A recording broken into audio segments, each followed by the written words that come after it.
Hello students, welcome back to Pi study circle. My name is Tabassum और आज की इस वीडियो में हम जो है डिस्कस करेंगे एक और नया लेसन 10th NIS हिंदी का। और ये है हमारा पार्ट नंबर 2 जिसका नाम है दोहे। तो बेसिकली यहाँ पर आपको काव्यांश पढ़ने को मिलेंगे जिसमें अलग अलग कवियों ने जो है आपके लिए दोहे दिए हुए हैं।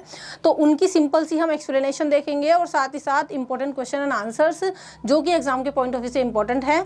इससे पिछली वीडियो में हमने पहला पार्ट डिस्कस किया था बहादुर। अगर अभी तक आपने वो वीडियो नहीं देखी है तो उसको ज़रूर से देख लेना, लिंक डिस्क्रिप्शन बॉक्स में दिया हुआ है।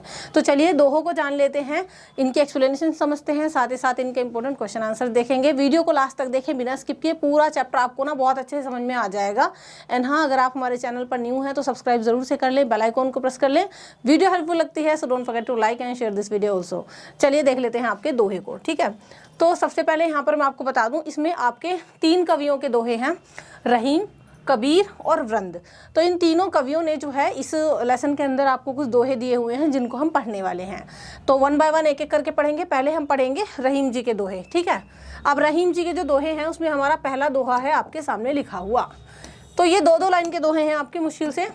ऊंचे कुल का जनमिया, करनी ऊंच न होए, सुब्रन कलश सुरा भरा, साधु निंदी सोए। ठीक है, ये 2 लाइन है। जब एग्जाम में आपको दिया जाता है तो इनकी प्रसंग के साथ व्याख्या करने को भी दी जाती है और इनसे रिलेटेड एक काव्य सौंदर्य भी पूछा जाता है। इसके अलावा शॉर्ट क्वेश्चन, लॉन्ग क्वेश्चन, जैसे जैसे क्वेश्चंस आने वाले हैं आपके एग्जाम में वो सभी हम यहाँ पर लेकर चलने वाले हैं। तो ये पहला आपका दोहा है कबीर दास द्वारा रचित। आपको ये चीज़ भी ध्यान रखनी है कि कौन सा दोहा कौन से कवि ने लिखा है, क्योंकि जैसे मैंने आपको बताया कि इन दोहों में आपको 3 कवियों के दोहे देखने को मिलेंगे, ठीक है, कबीर, वृंद और रहीम। तो पहले कबीर जी का जो पहला दोहा है वो ये है कि ऊंचे कुल का जनमिया, करनी ऊंच ना होए। देखो यहाँ पर कबीर जी क्या कहना चाहते हैं, वो कहना चाहते हैं कि ऊंचे कुल में यानी ऊंचे खानदान में, है ना, अच्छे घर परिवार में, ऊंचे घराने में जन्म लेने से ही, जनमिया का मतलब जो इंसान ऊंचे खानदान में जन्म लेता है उसी को हम ऊंचा नहीं कह सकते, ठीक है। अगर उसकी करनी ऊंच ना होए, मतलब अगर उसके कर्म अच्छे नहीं हैं, तो ऐसा नहीं है कि आप एक अच्छे भरे पूरे परिवार में जो है पैदा हो गए और बस आपके कर्म अगर अच्छे नहीं हैं तो आपको हम अच्छा नहीं कह सकते। कोई भी इंसान हो, केवल उसके ऊंचे कुल में जन्म लेने से ही वो इंसान ऊंचा या महान नहीं बन जाता। अगली लाइन में वो कह रहे हैं, इस चीज़ का उन्होंने एक एग्जाम्पल दिया है, बहुत ही बढ़िया एग्जाम्पल है कि सुब्रन कलश सुरा भरा।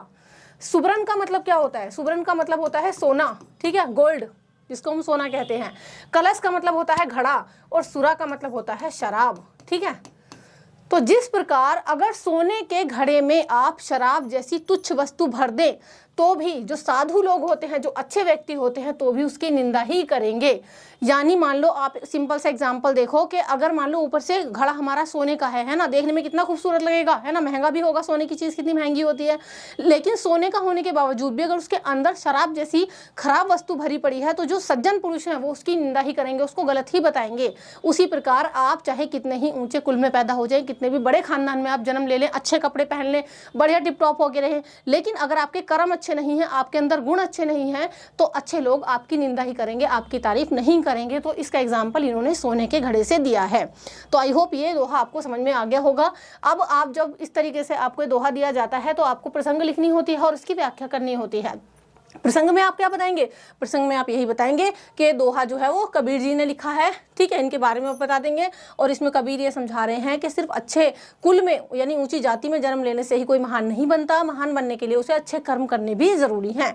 अब व्याख्या में आपको इन्हीं 2 लाइन की, जैसे मैंने अभी सिंपल सी हिंदी में आपको एक्सप्लेन किया है, वही चीज़ आपको लिखनी होती है व्याख्या में, ठीक है। तो आप ऐसे ही सिंपल से तरीके से लिख सकते हैं कि बहुत से लोगों को लगता है कि अगर वे ब्राह्मण, क्षत्रिय या वैश्य परिवार में जन्मे हैं तो वे ऊंचे हैं, है ना, और बाकी लोग उनसे नीचे हैं यानी अछूत है। तो ऐसा नहीं है, चाहे वे कितने भी बुरे काम करें फिर भी उन्हें उच्च कुल का माना जाएगा। तो देखो ऐसा नहीं होता। कबीर ऐसे लोगों को समझाते हैं कि अगर तुम सच में ऊंचे कुल के हो तो तुम्हारे कर्म भी ऊंचे होने चाहिए। अगर तुम बुरे काम करोगे तो तुम्हें निम्न ही माना जाएगा, नीचे दर्जे का ही माना जाएगा। और इस बात को इन्होंने इस वाले सोने के घड़े के एग्जाम्पल से समझाया है, ठीक है। तो अच्छे कुल में जन्म लेने से ही कोई इंसान अच्छा नहीं बन जाता जब तक कि उसके कर्म अच्छे ना हो। तो ये है इसकी एक्सप्लेनेशन। ये हो गया कबीर जी का पहला दोहा। अभी हम देखते हैं कबीर जी का दूसरा दोहा। दूसरे दोहे में कबीर जी कह रहे हैं कि निंदक नियरे राखिए, आंगन कुटी छवाए, बिन पानी साबुन बिना निर्मल करत सुभाए। निंदक का मतलब क्या होता है? निंदक का मतलब होता है निंदा करने वाला, यानी आपको आपकी कमियां या बुराई बताने वाला इंसान, ठीक है। तो कबीर जी कह रहे हैं कि निंदा करने वाले इंसान को आप अपने पास में ही रखिए, अपने आसपास ही रखिए, इनफैक्ट उसको तो अपने आंगन में कुटिया बनाकर वहीं जो है बसा लीजिए, ठीक है। देखो दो तरीके के इंसान होते हैं, एक तो आपसे जलने वाले, ठीक, जो आपको आपके अच्छे काम पर भी आपकी बुराई ही कर रहे हैं, क्यों? क्योंकि उनको ईर्ष्या है। दूसरे वो इंसान हैं जो आपसे ईर्ष्या नहीं करते, आपसे जलते नहीं हैं, जस्ट वो आपको अगर आप गलत हो तो वहाँ पर आपको करेक्ट करते हैं, है ना। तो आपने भी अपनी लाइफ में ऐसे काफ़ी लोगों को देखा होगा। तो कबीर जी उन्हीं लोगों की बात कर रहे हैं, दूसरे टाइप के लोगों की, कि जो इंसान आपको आपकी कमियां बताए कि भी तुम यहाँ पर सही नहीं हो, तुम्हें यहाँ पर मतलब अपने आप को और बेहतर करना है, तो ऐसे इंसान को आप अपने आसपास ही रखो, इनफैक्ट अपने आंगन में कुटिया बना करके रखो।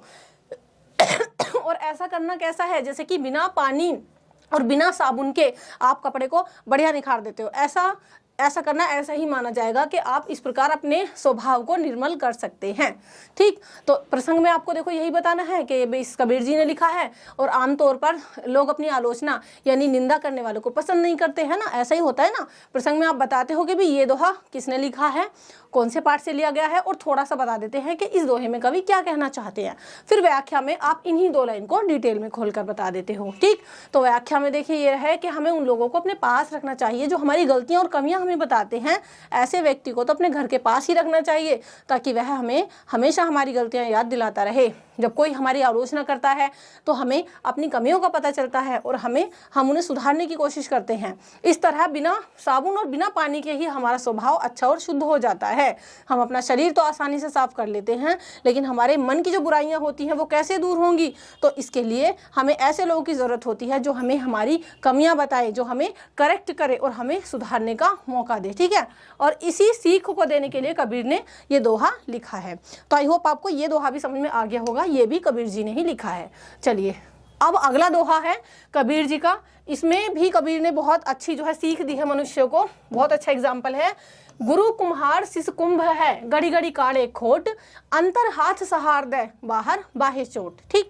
पहले तो आप प्रसंग में यही बताओगे कि ये दोहा कबीर जी ने लिखा है, जिसमें उन्होंने क्या बताया है, देखो गुरु और शिष्य के रिश्ते के बारे में बताया है, ठीक। अब देखो यहाँ पर वो क्या कहना चाहते हैं, गुरु कौन होता है? टीचर, ठीक। तो जो हमें शिक्षा देते हैं, जो हमें ज्ञान देते हैं, उनको गुरु कहा जाता है। गुरु की तुलना यहाँ पर कबीर ने किससे की है? कुम्हार से की है। कुम्हार का क्या काम होता है? घड़े को बनाना, है ना। मिट्टी के बर्तन बनाते हैं, घड़े वड़े बनाते हैं। तो कुम्हारों से तुलना क्यों की है गुरु की? क्यों? जिस प्रकार जो कुम्हार होता है वो जब घड़े का या किसी मिट्टी के बर्तन का निर्माण करता है तो उसको अच्छी शेप देने के लिए बाहर से वो उसको थपथपाता है ना, आपने देखा होगा, है ना। तो ऐसे ही जो हमारा गुरु होता है वो भी क्या करता है, हमारे अंदर हमें हमारी खोट बताता है, हमें हमारी कमियां बताता है। अंतर हाथ सहार दे, ठीक। बाहर बाहे चोट, यानी वो बाहर से तो हमें चोट देता है, जैसे कुम्हार अपने घड़े को अच्छी शेप देने के लिए बाहर से उस पर थपथपाएगा, उसको अच्छी शेप देने के लिए बाहर से उस पर मार लगाएगा ताकि एक अच्छी शेप निकल करके आए घड़े की। उसी प्रकार जो हमारे गुरु होते हैं वो बाहर से हमें डांटते हैं, फटकारते हैं, लेकिन उनका जो उद्देश्य होता है वो क्या होता है, ताकि हम हमारी कमियों को सुधार सकें और हम और बेहतर बन सके, ठीक है। तो वो अंदर से हमारे जो है हितैषी होते हैं, बाहर से बेशक जो है हमारे गुरु हमें डांटे, फटकारे, मारे, लेकिन अंदर से वो क्या चाहते हैं कि हाँ हम एक बेहतर इंसान बने और हमें ज्ञान की वृद्धि हो। तो यहाँ पर इस दोहे में गुरु की तुलना किससे की गई है? कुम्हार से की गई है। अब व्याख्या में यही है कि गुरु को कुम्हार यानी मटके बनाने वाला और शिष्य को मिट्टी के घड़े की तरह माना गया है। भाई शिष्य क्या है? कहते हैं ना, एक बच्चा जो होता है, एक शिक्षक मतलब एक जो शिक्षार्थी होता है ना, वो क्या होता है? एक कच्चे मिट्टी के बर्तन की समान होता है। अध्यापक यानी जो हमारा गुरु होता है जिस प्रकार उसको चाहे वो ढाल सकता है।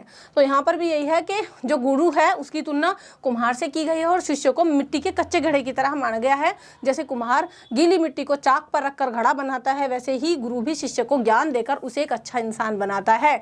जब कुम्हार घड़े को सही आकार देता है तो वो उसे बाहर से थपथपाता है, लेकिन अंदर से उसको सहारा भी लगाता है, एक हाथ अंदर भी लगाता है वो, ताकि घड़ा मजबूत बन सके। इसी तरीके से गुरु भी शिष्य की गलतियों को सुधारने के लिए ऊपर से सख्ती करता है, लेकिन अंदर से उसे प्यार और ज्ञान से मजबूत बनाता है।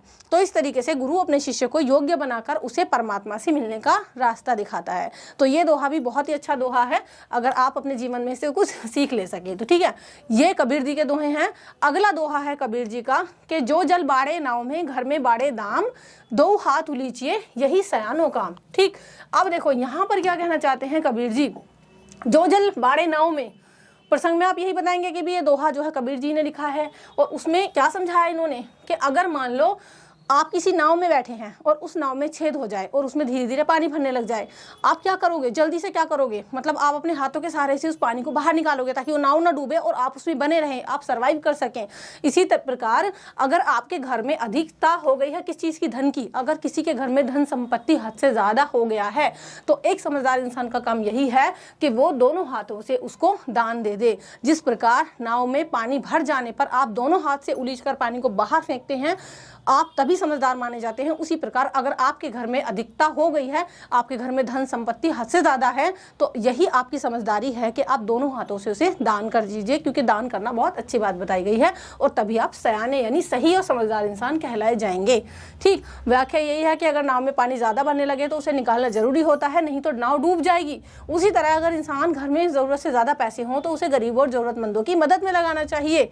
अगर अधिक धन जमा कर लिया जाए और उसे सही तरीके से इस्तेमाल ना किया जाए तो ये परिवार में लालच, अहंकार और कई बुरी आदतें पैदा कर सकता है। इससे घर का माहौल बिगड़ सकता है और परिवार का नाश भी हो सकता है। इसलिए कबीर कहते हैं कि धन का सही उपयोग करना बहुत ज़रूरी है। ठीक, तो यहाँ पर कबीर जी के जो है दोहे हमने देख लिए हैं। चलिए अब आ जाते हैं दोहे रहीम जी के। ठीक, तो ये 2-3 दोहे हमने कबीर जी के पढ़े हैं। अगर आपको समझ में आए हों तो एक बारी कमेंट सेक्शन में ज़रूर बताइएगा, मुझे काफ़ी अच्छा लगता है आपके कमेंट्स पढ़ना। तो देखिए रहीम जी ने जो दोहे हैं उसमें पहला दोहा है, पावस देखी रहीमन, कोयल साधे मौन, अब दारदूर भक्ता भये हमको पूछत कौन। पावस देखी रहीमन। अब देखो इस दोहे में खास बात यह है कि रहीम जी का नाम भी है, तो आपको दिमाग पे जोर नहीं लगाना पड़ेगा कि इसके कवि कौन है। मतलब अब पावस का मतलब क्या होता है? पावस का मतलब होता है बरसात का मौसम, वर्षा ऋतु जिसको हम बोलते हैं। अब देखो क्या होता है, बरसात के मौसम में आपने देखा होगा कि मेंढकों के टर्राने की आवाज़ आती है। ठीक, बाकी दूसरे मौसम में कोयल की मीठी मीठी आवाज़ हम सुनते हैं, लेकिन वर्षा ऋतु यानी बरसात होने पर जो कोयल होती है उसकी आवाज़ नहीं आती, बल्कि उस टाइम पर जो मेंढक होते हैं उनके टर्राने की आवाज़ आती है। तो रहीम जी यही कहना चाहते हैं कि जिस प्रकार जब वर्षा ऋतु आती है तो कोयल समझदारी का मतलब दिखाते हुए वो चुप हो जाती है, चुप लगा जाती है, और क्योंकि उसको पता है कि अब मेंढक बोलेंगे तो उन मेंढकों की टर टर में मेरी प्यारी सी आवाज़ कौन सुनेगा, तो कोयल की समझदारी होती है वो उस समय चुप लगा जाती है। उसी प्रकार ये रहा, दादुर का मतलब होता है मेंढक कि हमको पूछत कौन। और उसी प्रकार अगर मान लो कहीं बहुत सारे मूर्ख बैठे हैं, मूर्खों की पूरी सभा बैठी हुई है और वो सब एक ही बात को गाए जा रहे हैं, तो उस सभा में अगर कोई सज्जन और समझदार इंसान है ना, तो फिर वो भी चुप लगा जाता है। उसको पता है कि अभी सारे बेवकूफ़ मिलके एक ही बात को जो है पकड़ लेंगे और अब मेरी समझदारी भरी बातें भी किसी को समझ में नहीं आएंगी, तो वो सज्जन व्यक्ति भी उस वक्त जो है चुप लगा जाता है। ठीक उसी प्रकार जिस प्रकार बरसात आने पर एक कोयल चुप लगा जाती है, उसको पता है अब तो मेंढक टर्राएंगे, मुझे कौन पूछेगा। तो इसका जो है ये था। अब देखिए प्रसंग में हमने यही बता दिया कि ये दोहा जो है कवि रहीम ने लिखा है। इसमें कवि ने कोयल को ज्ञानी व्यक्ति और मेंढक को ज़्यादा बोलने वाले अज्ञानी व्यक्ति का प्रतीक माना है। ठीक, व्याख्या है, बरसात के मौसम में कोयल चुप हो जाती है क्योंकि मेंढक जोर जोर से डराने लगते हैं। कोयल समझती है कि जब मेंढक बिना किसी ज्ञान के शोर मचा रहे हैं तो उसकी मधुर आवाज़ कोई नहीं सुनेगा, इसलिए वो सही समय आने का इंतज़ार करती है। इसका मतलब ये नहीं है कि कोयल हमेशा के लिए चुप हो जाती है, बल्कि जब बरसात खत्म होती है और वसंत ऋतु आती है तो मेंढक अपने आप शांत हो जाते हैं। ठीक है, फिर मेंढक शांत हो जाते हैं और फिर कोयल अपनी मधुर आवाज़ में गाने लगती है। तो कवि का संदेश ये है कि समझदार व्यक्ति तब तक चुप रहता है जब तक अज्ञानी लोग बिना सोच विचार के बातें कर रहे होते हैं, लेकिन जब सही समय आता है तो विद्वान व्यक्ति बोलते हैं और अपनी बुद्धिमानी का परिचय देते हैं। तो ये दोहा रहीम जी का है। चलिए अभी दूसरा दोहा भी हम देख लेते हैं क्या कहा है इसमें उन्होंने। अब देखो दूसरा दोहा भी आपका काफी महत्वपूर्ण है, समझ सकते हैं इसको आप। खैर खून खांसी खुशी वैर प्रीति मदपान, रहीमन दाबे ना दबे जानत सकल जहान। ठीक, यहाँ भी देखिए खास बात यह है कि रहीम जी का नाम इस दोहे में दिया हुआ है। ये जो हमारी ऊपर की लाइन है इसमें 7 चीजें हैं जिनका नाम आपको ध्यान रखना है। 7 चीजें रहीम जी इस दोहे में कहते हैं। खैर का मतलब होता है कत्था। कत्था किसको बोलते हैं? जो पान के साथ लगा करके खाया जाता है, जिससे जो है रेड हो जाते हैं ना लिप्स वगैरह ना, उस वो तो कत्था वही जो पान के साथ खाया जाता है, तो उसको कहा गया है खैर। दूसरी चीज़ है खून। खून का मतलब किसी का मर्डर कर देना। इसके अलावा खांसी यानी जब कफ होती है किसी को। खुशी आपकी हैप्पीनेस यानी खुशी। वैर का मतलब होता है किसी से दुश्मनी, प्रीति का मतलब किसी से प्रेम, और मदपान का मतलब शराब पीना या नशा करना। तो ये 7 चीजें ऐसी हैं संसार में जिनको रहीम ये कहते हैं कि ये चीजें दावे से भी नहीं दब सकती, इनके बारे में पूरा जहान यानी पूरा संसार जान ही लेता है। कैसे? देखो, अगर आपने कत्था खाया है उसको आप नहीं छुपा सकते, आपका मुख दिख जाता है क्योंकि आपका जो है होठ या जीभ लाल हो जाती है उससे, तो कत्था आप नहीं छुपा सकते। खून अगर आप किसी का कर दें तो कहीं ना कहीं पकड़े जाएंगे ही। खांसी का मतलब आप कितना ही खांसी को दबा लें लेकिन पता चल जाता है सामने वाले को दैट यू आर कफिंग, ठीक। खुशी, आपकी खुशी भी आपके चेहरे से, आपके हाव भाव से झलक में आ जाती है। वैर का मतलब किसी से दुश्मनी, अगर आपके मन में किसी के लिए दुश्मनी है तो वो भी कहीं ना कहीं पता चल जाती है। इसके अलावा प्रीति यानी अगर आपके मन में किसी के लिए प्रेम है तो भी उसका पता चल जाता है। और मदपान यानी अगर आप शराब पीकर नशा करते हो तो भी आप पकड़े जाते हो, आपके हाव भाव से पता चल जाता है। तो संसार में 7 चीजें हैं जो छुपाए से भी नहीं छुपती, दबाने से भी नहीं दबती, इनके बारे में पूरा संसार जान ही लेता है। तो देखिए, प्रसंग में आप यही बताओगे कि कवि रहीम ने लिखा है और बताया है कि दुनिया में कुछ चीजें को कितनी भी कोशिश कर लो नहीं छिपाया जा सकता, ये चीजें समय आने पर खुद ही प्रकट हो जाती हैं। व्याख्या, रहीम कहते हैं कि ये 7 चीज़ें कभी भी पूरी तरीके से नहीं छिपाई जा सकती। खैर का मतलब कत्था, खून, खांसी, खुशी, दुश्मनी, प्रेम और शराब पीना, ठीक। तो ये रहा, पान में मिलाने पर अपना लाल रंग कत्था छोड़ देता है, इसलिए इसे छुपाना मुश्किल है। खून का दाग आसानी से दिख जाता है, चाहे कितना भी आप छुपाने की कोशिश करें। खांसी को दबाने की कोशिश करो फिर भी वो जरूर आ ही जाती है। दुश्मनी को छिपा कर रखा जा सकता है लेकिन सही समय आने पर व्यक्ति एक दूसरे को नुकसान पहुंचाने की कोशिश करता है। प्रेम भी अधिक समय तक नहीं छिपा रह सकता क्योंकि भावनाएं खुद ब खुद दिखने लगती हैं। और शराब पीने वाला व्यक्ति भी कितना ही कोशिश करे, उसके हाव भाव और बोलने का तरीका बता देता है कि उसने शराब पी रखी है। तो इस दोहे में रहीम ने बताया है कि सच को कितना भी कोशिश करो छुपाने की, लेकिन वो कभी ना कभी सामने आ ही जाता है। तो चलिए, ये रहीम जी का दोहा भी हमने पढ़ लिया है, अब बढ़ते हैं आगे। अब है वृंद जी का दोहा, ठीक। वृंद जी क्या कहते हैं अपने दोहे में? करत करत अभ्यास ते जड़मति होत सुजान, रसरी आवत जात ते सिल पर परत निशान। करत करत का मतलब क्या है? करते करते। अभ्यास का मतलब प्रैक्टिस, यानी किसी भी चीज की प्रैक्टिस करते करते। जड़मति का मतलब होता है मूर्ख, ठीक है, यानी जिसकी मति खराब है। होत सुजान यानी बन जाता है। सुजान का मतलब होता है समझदार, बुद्धिमान, ठीक है, यानी किसी भी चीज की प्रैक्टिस करते करते कोई मूर्ख व्यक्ति भी समझदार बन जाता है। देखो, अगर कोई ऐसा स्टूडेंट है फॉर एग्जांपल, उसको बिल्कुल कुछ नहीं आता, लेकिन लगातार अगर आप उसको एक ही पर्टिकुलर चीज़ की बार बार प्रैक्टिस कराओ, बार बार अभ्यास कराओ, तो डेफिनेटली वो उस चीज़ को सीखेगा एक ना एक दिन। यानी जितनी आप किसी भी चीज़ की प्रैक्टिस करते हो उसमें आप उतने ही एक्सपर्ट होते चले जाते हो। The more you practice the more perfect you become, ठीक। तो करते करते अभ्यास कोई बुद्धिमान इंसान भी समझदार हो ही जाता है। और इस चीज़ का एग्जाम्पल दिया है उन्होंने दूसरी लाइन में। देखो, रसरी आवत जातते सिल पर परत निशान। आपने अक्सर देखा होगा जो कुएं होते हैं, कुएं में से जब पानी निकाला जाता है तो जो ऊपर की उसकी दीवार होती है कुएं की, जिस पर लगातार रस्सी की रगस पड़ती है, तो वो रस्सी की रगस क्या करती है, उस कुएं की उस पर्टिकुलर जगह पर, हालांकि वो जगह किस चीज़ की होती है? पत्थर की होती है। तो लगातार रस्सी के आने से, बार बार खींचने से उस पत्थर जैसी चीज़ पर भी निशान पड़ जाता है। हालांकि अगर आप एक बार अगर उस रस्सी को उस पत्थर पे घसीट मार के देखो तो एक बार में तो कभी भी निशान नहीं पड़ेगा, है ना। रस्सी तो बहुत जो है छोटी चीज़ है एक पत्थर पर निशान डालने के लिए, लेकिन लगातार कई सालों तक, कई लंबे टाइम तक अगर उसी रस्सी को बार बार रगस मारी जाए उस पत्थर पर, उसको बार बार पानी निकालने के उपयोग की वजह से, तो देखो एक रस्सी जैसी चीज़ भी एक पत्थर पर निशान डाल सकती है। क्यों? क्योंकि वो लगातार प्रैक्टिस हो रही है उस चीज़ की। इसी प्रकार अगर आप किसी जड़मती इंसान को लगातार एक ही चीज़ का अभ्यास करते हो तो वो भी कभी ना कभी समझदार बन ही जाता है। तो आप देख सकते हैं ये रहा कि ये कवि वृंद ने लिखा है। उन्हें नीति संबंधी शिक्षाएं देने के लिए जाना जाता है। इस दोहे में कवि ने अभ्यास के महत्व को, प्रैक्टिस के महत्व को बताया है। उनका कहना है कि लगातार अभ्यास करने से मूर्ख व्यक्ति भी समझदार बन सकता है। व्याख्या, अगर कोई इंसान किसी कला या काम में निपुण होना चाहे, एक्सपर्ट बनना चाहे, तो उसे लगातार उसका अभ्यास करना चाहिए। अभ्यास से एक साधारण व्यक्ति भी चतुर और होशियार बन जाता है। कवि इसे एक उदाहरण से समझाते हैं। जैसे कि मैंने आपको कहा कि दूसरी लाइन में उन्होंने एग्जाम्पल दिया है, जैसे कुएं से पानी निकालते समय रस्सी बार बार पत्थर की चक्री से घिसती है तो धीरे धीरे पत्थर पर भी निशान पड़ जाते हैं। उसी तरीके से अगर कोई व्यक्ति किसी काम को बार बार करता है तो वो उसमें निपुण हो जाता है, चाहे वो पहले कितना भी मूर्ख क्यों ना हो, है ना। तो ये बात तो है भाई, वाकई में जितना आप प्रैक्टिस करते हो किसी चीज़ की आप परफेक्ट हो जाते हो। अगला वृंद जी का दोहा है, नैना देत बताए सब, हिय को हेत अहेत, जैसे निर्मल आरसी भली बुरी कही देत। नैना का मतलब आपकी आंखें, आपकी नजरें, ठीक है। नैना यानी आपकी आंखें सब कुछ बता देती हैं, आपके दिल का हाल भी बयान कर देती हैं, ठीक है। आपके हृदय के की क्या भावनाएं हैं आपकी आंखों से स्पष्ट हो ही जाता है, ठीक। इस चीज़ का एग्जाम्पल उन्होंने दिया है, जैसे निर्मल आरसी, निर्मल का मतलब होता है साफ सुथरा और आरसी का मतलब होता है शीशा।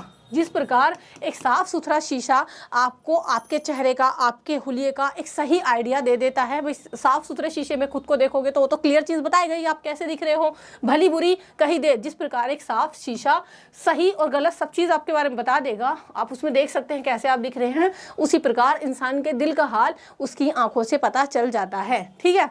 तो आप देख सकते हैं दोहा काव्यधारा के कवि वृंद ने लिखा है और उन्हें रहीम की तरह नीति काव्य लिखने के लिए प्रसिद्धि मिली। इस दोहे में कवि ने बताया कि व्यक्ति की आंखें उसके मन के विचारों को साफ साफ व्यक्त कर देती हैं। व्याख्या, इन्हीं दो लाइनों की व्याख्या है, व्यक्ति के मन में अच्छे या बुरे जो भी भाव होते हैं वो उसकी आंखों से झलक जाते हैं। जैसे कि एक साफ आईना से यानी साफ शीशा किसी भी चीज़ के रंग को साफ दिखा देता है, वैसे ही आंखें भी मन के भावों को प्रकट कर देती हैं और प्रेम करने वाले की आंखें चमकने लगती हैं। गुस्से में आंखें लाल हो जाती हैं और दुख में आंखों से आंसू निकल आते हैं, ठीक है। देखो आपके अंदर की जो फीलिंग्स होती है ना, उसमें आपकी आंखों का बहुत इंपॉर्टेंट रोल होता है। आपकी जो आंखें होती हैं वो आपके हृदय के भावों को स्पष्ट कर ही देती हैं, कितने भी आप उनको छुपा लो। चलिए तो यहाँ पर हमने रहीम, कवि और वृंद के सारे दोहे अच्छे से देख लिए हैं। आई होप आपको यहाँ तक अच्छे से समझ में आ गए होंगे। अभी हम देखेंगे कि इससे रिलेटेड कैसे कैसे क्वेश्चंस एग्जाम में आपके पूछे जाते हैं, ठीक। अगर आपको सारे के सारे दोहे समझ में आ गए हैं तो एक बारी कमेंट सेक्शन में ज़रूर बताइएगा और वीडियो को लाइक ज़रूर से कर देना, मुझे काफ़ी मोटिवेशन मिलता है। चलिए पहला है आपका, पहला जो आपका मतलब MCQ है वो देखते हैं हम पहले। ऊंचे कुल का जन्मिया करनी ऊंच ना होए, पहला ही दोहा था हमारा। इससे क्या तात्पर्य है? तात्पर्य का मतलब कि इसका अर्थ क्या है बताओ। ऊंचे कुल का जन्मिया करनी ऊंच ना होए, इसका मतलब बताओ कि भाई कुल से ही महानता मिलती है, केवल ऊंचे कुल में जन्म लेने से कुछ नहीं होता, नीच कुल में जन्म लेना बेहतर होता है और करनी का कोई महत्व नहीं होता। नहीं जी, इसका मतलब है बी कि केवल ऊंचे कुल में जन्म लेने से कुछ नहीं होता अगर आपके कर्म अच्छे नहीं हैं तो। दूसरा, निंदक नियरे राखिए पंक्ति का क्या अर्थ है? निंदक का मतलब आपकी निंदा करने वाला, नियरे का मतलब उसको पास में रखो, कि निंदक को पास रखना चाहिए क्योंकि वे सुधार करते हैं। तो इसका राइट ऑप्शन आपका ये वाला है। ना तो निंदकों को दूर रखना चाहिए, ना निंदकों को दंड देना चाहिए, ना उनको अनदेखा करना चाहिए, सारे गलत हैं, बाकी ये वाला ठीक है। गुरु कुम्हार शिशु कुंभ है, इसमें गुरु की तुलना बताओ किससे की गई है, ठीक है। तो सिंपल सी बात है, गुरु की तुलना हमने किससे की थी भाई, कमेंट में बताओ, कुम्हार से की थी, ठीक है। जो जल बाड़े नाव में, इसका मतलब क्या है? जो जल बाड़े नाव में, इसका अर्थ बताना है, यानी बढ़ जाना जल नाव में पानी भर जाए तो नाव डूब सकती है, इसका अर्थ ये है, ठीक है। जल से नाव तेजी से चलती है, ये भी नहीं है। नाव में जल भरने से कुछ नहीं होता, ये भी नहीं, कुछ क्यों नहीं होता भाई, नाव डूब जाएगी, ठीक। नाव में पानी भर जाए तो डूब सकती है, तो ये आपका ठीक है। और पानी नाव के लिए आवश्यक नहीं होता, ये भी गलत है, ठीक है। तो ये वाला आपका ठीक है। अगला, पावस देखी रही मन कोयल साधे मौन, ये जो आपकी पंक्ति है इसमें कौन से पक्षी की बारे में जो है बात हुई है, ठीक है। कौन सा पक्षी मौन रहता है, ये पूछा गया है। मौन का मतलब होता है शांत रहता है, तो इसमें देखो कोयल ही शांत रहती है। पावस देखी रही मन कोयल साधे मौन, यानी जब आपकी जो है वर्षा ऋतु आ जाती है तो कोयल मौन साध लेती है। छठा है खैर खून खांसी खुशी वैर प्रीति मदपान, किसका संकेत देते हैं, ठीक है। तो ये जो चीज़ें हैं किस चीज़ का संकेत दे रही हैं? छिपाए ना जाने वाले भाव, इन चीज़ों को छुपाया नहीं जा सकता।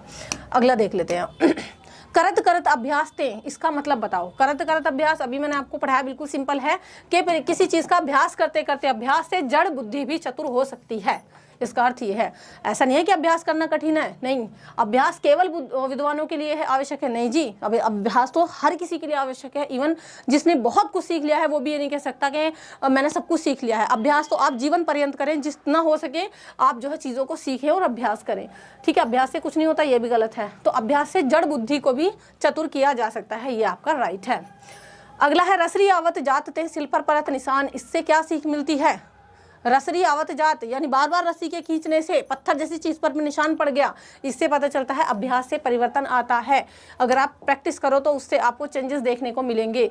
नेक्स्ट है आपका नैना देत बताए सब हिये को हेत अहेत, इसका बताओ अर्थ क्या है, ठीक है। आंखों से प्रेम और घृणा प्रकट होती है, इसका अर्थ ये है। ऐसा नहीं है कि आंखें कुछ नहीं बताती, गलत। हृदय की बातें केवल शब्दों से नहीं, या फिर केवल दर्पण सच्चाई दिखाता है, नहीं, आंखों से प्रेम और घृणा दोनों चीज़ प्रकट हो जाती हैं। अगला है ऊंचे कुल का जन्मनिया करनी ऊंच न होए, तो ये किस संदेश को व्यक्त करता है?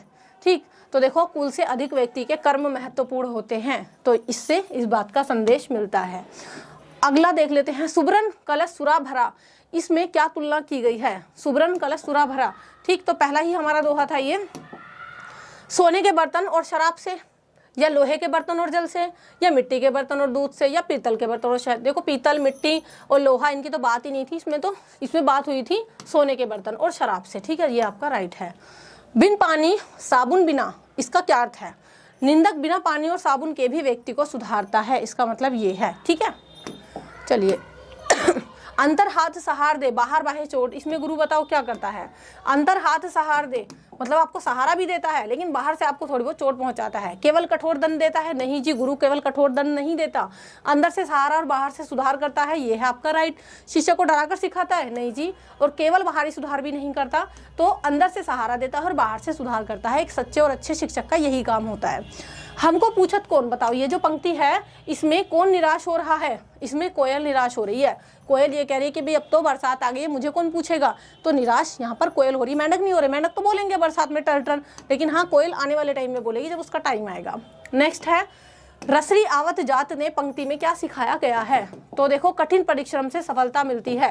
देखो रस्सी बार बार रगस खा रही है पत्थर की चक्री पर, तो वहां भी निशान पड़ रहा है, तो इस वजह से हमें क्या शिक्षा मिल रही है इससे कि कठिन परिश्रम करो, प्रैक्टिस करो, अभ्यास करो, डेफिनेटली आपको सक्सेस मिलेगी। नेक्स्ट है, बिन पानी साबुन बिना निर्मल करत सुभाए, इसमें निर्मल का अर्थ बताओ। निर्मल का मतलब होता है साफ कर देना किसी चीज को, गंदा, साफ, कठोर, नया, तो इसमें है साफ। ठीक, चलिए गुरु कुम्हार से कुंभ में, कुंभ का अर्थ बताओ क्या है? कुंभ का अर्थ पूछा है इस वाले पंक्ति के हिसाब से, ऐसा नहीं कि कुंभ मेला आप लिख दो। तो देखो मटका, जल, मिट्टी या सोना, इसका अर्थ है मटका। अगला है, खैर खून खांसी का क्या विशेषता होती है? तो इन्हें छिपाया नहीं जा सकता, जैसे कि अभी मैं खांस रही हूँ, इसको छिपाया नहीं जा सकता भाई, जो ये चीज़ छिपी नहीं सकती। ठीक है, तो इसका मतलब है ये है कि खैर खून और खांसी इनको छिपाया नहीं जा सकता, इनकी ये विशेषता है। जो जल बाढ़े नाव में, इसका सही निष्कर्ष क्या है? ठीक, तो देखो जल बढ़ जाएगा नाव में, तो ये एग्जाम्पल क्यों दिया था उन्होंने कि अधिक धन या जल विनाश कर सकता है, हद से ज़्यादा पैसा हो, हद से ज़्यादा पानी नाव में भर जाए तो दोनों चीज़ें विनाशकारी होती है। अगला है, जैसे निर्मल आरसी भली बुरी कही देत, इससे क्या समझा जा सकता है? ठीक है, दर्पण, दर्पण का मतलब आरसी, आरसी का मतलब शीशा, शीशे का मतलब दर्पण। ठीक है, तो दर्पण, शीशा या आरसी तीनों का मतलब एक ही है, ये हमें सच्चाई दिखाते हैं, वास्तविकता से रूबरू कराते हैं। चलिए ये सारे के सारे हमने इसके एमसीक्यू देख लिए।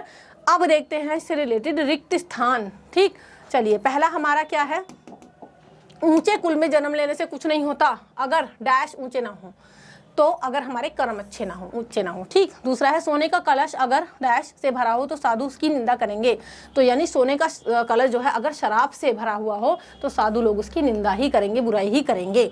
अगला है, हमें अपनी डैश को हमेशा अपने पास रखना चाहिए, हमें अपने निंदक को यानी जो हमें हमारी कमियां बताए उसको पास रखना चाहिए। बिना पानी और डैश के भी आलोचक हमें निर्मल कर देते हैं, यानी बिना पानी और साबुन के भी आलोचक हमें निर्मल कर देते हैं। गुरु डैश के समान है और शिष्य, यानी इन दोनों को किस किस के समान बताया गया है? गुरु की तुलना कुम्हार से की थी और शिष्य की तुलना घड़े से की थी। चलिए, गुरु शिष्य को सुधारने के लिए बाहर से डैश करता है लेकिन अंदर से क्या करता है? तो सुधारने के लिए बाहर से तो चोट पहुंचाता है लेकिन अंदर से उसको सहारा भी देता है। अगर नाव में डैश बढ़ जाए तो उसे निकालना चाहिए, बताइए। अगर नाव में जल यानी पानी बढ़ जाए तो ये आपका उसको निकालना चाहिए। फिर अगला है, अगर घर में क्या अधिक हो जाए तो क्या करना चाहिए? देखिए, अगर घर में धन अधिक हो जाए तो उसको दान कर देना चाहिए। नेक्स्ट है, वर्षा ऋतु में डैश चुप हो जाती है क्योंकि डैश शोर मचाने लगते हैं, तो वर्षा ऋतु में कोयल चुप हो जाती है क्योंकि मेंढक शोर मचाने लगते हैं। और अगला है कि 7 चीजें कभी छिप नहीं सकती, वो 7 चीजें कौन सी है? वो हमने दोहे में भी देखी थी कि भाई कत्था, खून, खांसी, खुशी, वैर यानी दुश्मनी, प्रीति का मतलब प्रेम, और मदिरा पान यानी शराब पीना। तो ये 7 चीजें संसार में कभी भी छुपाने से नहीं छुपती। तो ये तो हमने देख लिए हैं इसके fill in the blanks. Next C, इसका एक काव्यांश। ठीक है, तो एग्जाम में ना आपका काव्यांश रिलेटेड भी एक क्वेश्चन पूछा जाता है। अभी जितने भी हमने दोहे पढ़े हैं उनकी प्रसंग के साथ व्याख्या तो आपकी पूछी जाती है, लेकिन एक क्वेश्चन आपका ना इस तरीके का भी पूछा जाता है कि बताओ निम्नलिखित काव्यांश का काव्य सौंदर्य स्पष्ट कीजिए। अब इसमें हमने ये वाला लिया है कि पावस देखी रही रहीमन कोयल साधे मोहन, अब दादुर बक्ता भाई हमको पूछत कौन। ठीक है, तो देखो सबसे पहले आप इस तरीके से लिखेंगे कि पावस देखी रहीमन, यानी इस काव्यांश का हम काव्य सौंदर्य बता रहे हैं, डैश डैश डैश हमको पूछत कौन। ठीक, काव्यांश का पाठ और कवि का नाम पहले आप ये बताएंगे। ये पाठ हमारी पाठ्यपुस्तक के दोहे शीर्षक से लिया गया है और इसके जो है कवि कौन है, रहीम जी हैं, और रहीम भक्ति काल के कवि हैं, ये आप बता सकते हैं। इसके बाद आता है मेन चीज जो कि है काव्य सौंदर्य। ठीक, तो कवि ऐसे लोगों पर इस दोहे में टिप्पणी कर रहा है जो जानकारी ना रखने के बाद भी बढ़ चढ़कर बातें करते हैं। कोयल और मेंढक के द्वारा कवि ने विद्वान और मूर्ख वाला अर्थ व्यक्त किया है और यहाँ अन्योक्ति अलंकार है, आप यहाँ पर अलंकार भी बताएंगे। अब दादुर बक्ता भय शब्द में व्यंजना है, बोलने लगे के साथ पर बक्ता भय का प्रयोग अच्छा है। कवि व्यंजना से ये कहना चाहता है कि मंच हमेशा मूर्ख के हाथों ही होता है। तो ये हमने देख लिया है इसका एक काव्य सौंदर्य। चलिए आगे बढ़ते हैं। महत्वपूर्ण प्रश्न और उत्तर, यानी एग्जाम में आपके कुछ शॉर्ट क्वेश्चंस भी पूछे जाते हैं इस प्रकार के। पहला क्वेश्चन है आपका कि निंदक को अपने आंगन में कुटी बिछाकर क्यों रखना चाहिए। तो देखो, निंदक की आलोचना करने से हम अपने दोषों को सुधारते हैं, इसलिए हमें क्या करना चाहिए, उसको अपने आंगन में अपने आसपास मतलब आसपास रखना चाहिए, और वह बिना साबुन पानी के हमारे स्वभाव को पवित्र कर देता है। नेक्स्ट है चतुर व्यक्ति के क्या गुण बताए गए हैं, बताओ। तो देखो, अगर नाव में जल बढ़ जाए तो उसे तुरंत उलीच कर बाहर निकाल देना चाहिए, और ज्यादा धन आ जाए तो तत्काल दान दे देना चाहिए, और यही चतुर इंसान का काम है, समझदार व्यक्ति का गुण है। अगला है सुब्रन कलश सुरा भरा साधु निंदे सोए, इसमें कबीर ने क्यों कहा है, ये बताइए, ये दोहा क्यों कहा है। तो देखो, सुब्रन यानी सोने का घड़ा अगर शराब से भी भरा हो तो सज्जन उसकी निंदा करते हैं। ठीक है, तो सही लोग उसको गलत ही बताएंगे, और ये बात कवि ने ऐसे व्यक्ति के संदर्भ में कही है जो अच्छे खानदान का तो है पर उसके कर्म अच्छे नहीं है, जिसकी समाज में निंदा होती है। कबीर उच्च वंश से कर्म भी अच्छे ही चाहते हैं, केवल अच्छे वंश में जन्म मतलब आपके जो है कर्म भी अच्छे हों। तो ये हो गए हमारे इसके क्वेश्चन एंड आंसर। हमने दोहों को अच्छे से समझ लिया है, हमारे कवियों द्वारा लिखित जो दोहे हैं। अगर आपको समझ में आए हों तो एक बार कमेंट सेक्शन में जरूर बताइएगा। इसके अलावा वीडियो में अगर यहाँ तक बने हुए हैं तो थैंक यू सो मच। अच्छी लगी हो तो लाइक और शेयर जरूर से कर दीजिएगा, और इससे प्रीवियस चैप्टर का लिंक डिस्क्रिप्शन बॉक्स में मैं आपको दे दूंगी, वहाँ से आप उसको पढ़ सकते हैं। हमारे चैनल पर आपको अदर सब्जेक्ट मिल जाएंगे, वहाँ से आप अपने अदर सब्जेक्ट्स की स्टडी भी कर सकते हैं।